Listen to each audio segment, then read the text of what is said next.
первой строки данного гимна — это песня Богородицы, знаменитая «Magnificat anima mea Dominum», «Величит душа моя Господа». Обычно к этим 10 строкам добавляются еще 2, так называемая малая доксология «Gloria Patri, et Filio, et Spiritus Sancto», «Nunc in semper, et in saecula saeculorum», то есть «Слава Отцу и Сыну и Святому Духу, и ныне, и присно, и во веки веков». Итого получается в каждом магнификате 12 строк, или, как их часто называют в аналитической литературе, версов.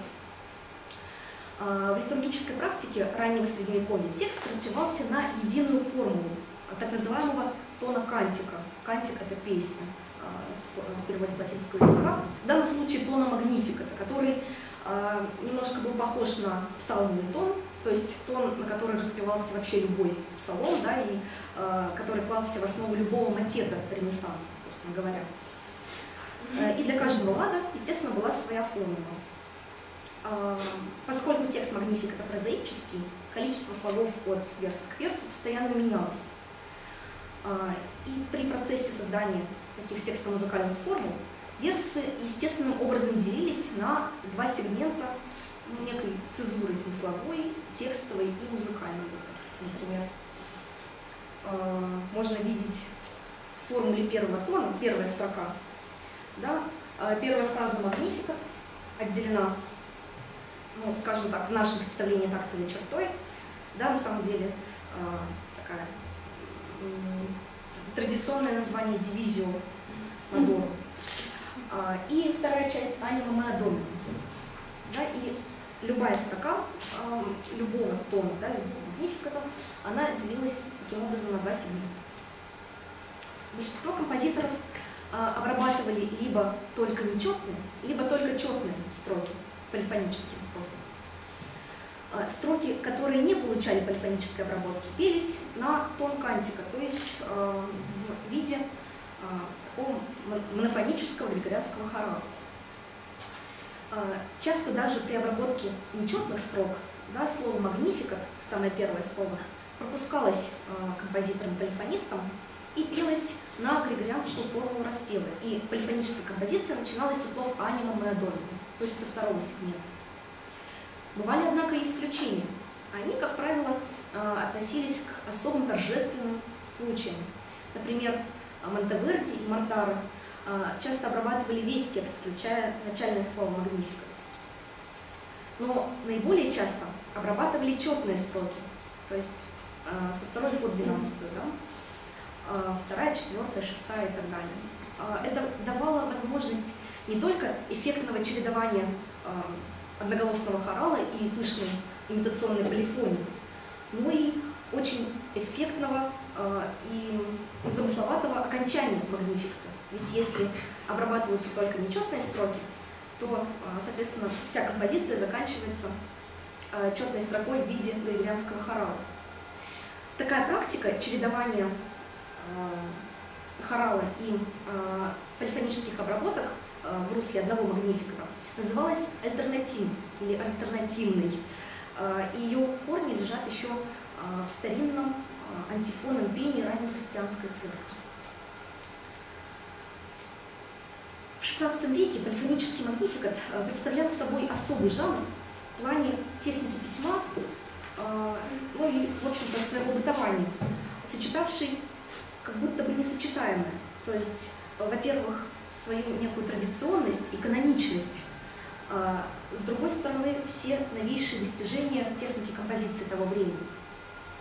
Наиболее распространенной техникой в это время, то есть и в первую половину, и в вторую половину XVI века, было письмо на кантус фирмус, хотя в целом в мессах и в мотетах, скажем, второй половины XVI века принцип кантус фирмус немножечко отстраняется на второй план. В магнификате он сохраняет свое господствующее положение. Да, в качестве кантус фирмус, естественно, представляла формула тона кантика, да, то есть тона магнификата. Очень часто он подавался в орнаментированном виде, то есть возникал такой принцип кантус фигуратус, да, или кантус флоритус, то есть цветущего, цветистого напева, расцвеченного с помощью введенных дополнительных тонов. И Соответственно, если встречались версы, свободные от cantus firmus, да, то есть от строгого следования данному григорианскому хоралу, все равно использовались те или иные интонации тона кантика, да, и его отдельные фрагменты, сегменты, да, такие как иницио, то есть начальный тон восхождения, медиацио, то есть, скажем так, достижение, да, самой высокой ноты григорианского хорала и украшение ее вспомогательными тонами, и дифференция или каденция, собственно, окончание кантика тоже становились основами для малых тем имитации. Такой принцип полифонической обработки магнификата, то есть обработка в стиле cantus firmus с влиянием сквозного имитационного письма, сложилась в частности в творчестве Жаскена и его последователей. Начиная со второй трети XVI века в жанр магнификата проникает ведущая, да, для того времени техника композиции. Это сквозное имитационное письмо, уже без влияния как такового cantus firmus, да, с его выделениями крупными длительностями, собственно, тона григорианского хорала. Это можно увидеть в магнификатах Палестрины, Гамбера, многих других композиторов второй половины XVI века. Но так или иначе, тон магнификата всегда присутствовал в явном или в скрытом виде в любом сочинении подобного жанра. Следует упоминать, однако, что техники cantus firmus и сквозного имитационного письма, несмотря на то, что они были господствующими, да, и превалирующими, они были далеко не единственными возможностями вариантов техник композиции в XVI веке. Так, например, Орландо Лассо, да, знаменитый божественный Орландо, ввел в практику магнификат в технике пародии. То есть, напомню, да, или скажу для тех, кто не в курсе, техника пародии есть сочинение на основе многоголосного первоисточника, да, заимствование многоголосного музыкального текста. Само по себе использование техники пародии было весьма рискованным для столь устойчивого к традиции жанра магнификата. То есть впервые в истории жанра тон кантика, григорианский хорал, да, он исчез из тела, да, музыкального тела магнификата и уступил место духовным или даже светским сочинениям самого автора магнификата или его современников, или старших, допустим, каких-то коллег. После Ласса такие магнификаты писали в основном немецкие композиторы, скажем, представители его школы Бальдуин Гуайоль и также некоторые другие немецкие авторы рубежа 16-17 веков, например, Кристоф Демантиус и Михаил Преториус. Изредка магнификаты пародии встречаются и в итальянской традиции, но как-то они стали прерогативой все-таки немцев. Разговор конкретно об испанских магнификатах, разумеется, нужно начать с крупнейшего автора этой эпохи, написавшего, пожалуй, самые прославленные магнификаты, которые только возможны в эпоху Ренессанса.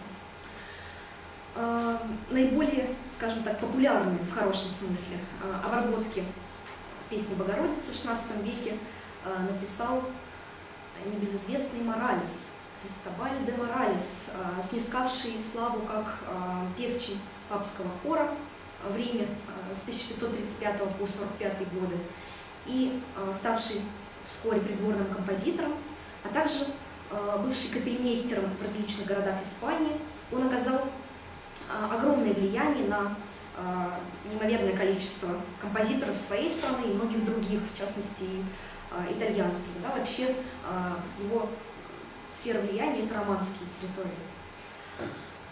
Магнификаты Моралеса 1, 2, 4, 6 и 7 тонов переиздавались огромное количество раз, и они, пожалуй, были самыми часто выпускаемыми изданиями в Европе до 1600 года. Они постоянно упоминались в литературе, авторство которое принадлежит современникам Моралеса. Так, например, Лодовико Цаккони в 1592 году, пишет: «Магнификаты Моралеса поются в сотни церквей». Или Адриано Банкьери, 1611 год, в своем знаменитом органном трактате. Среди многочисленных обработок песни Пресвятой Девы Марии с использованием григорианских формул 8 тонов наиболее признанными являются магнификаты Моралесом для 4 голосов, достойнейшие благодаря точности воспроизведения григорианского хорала и исполненные вечной памяти. Даже уже спустя 1,5 века знаменитый Джероламо Чинти, будучи капельмейстером собора Сан-Джованни Латерана, писал не менее известному Падре Мартини, что магнификаты Моралеса до сих пор, уже спустя 1,5 века, является лучшим, что было когда-либо написано для папского хора. Представляете, какой огромный резонанс имело его издание.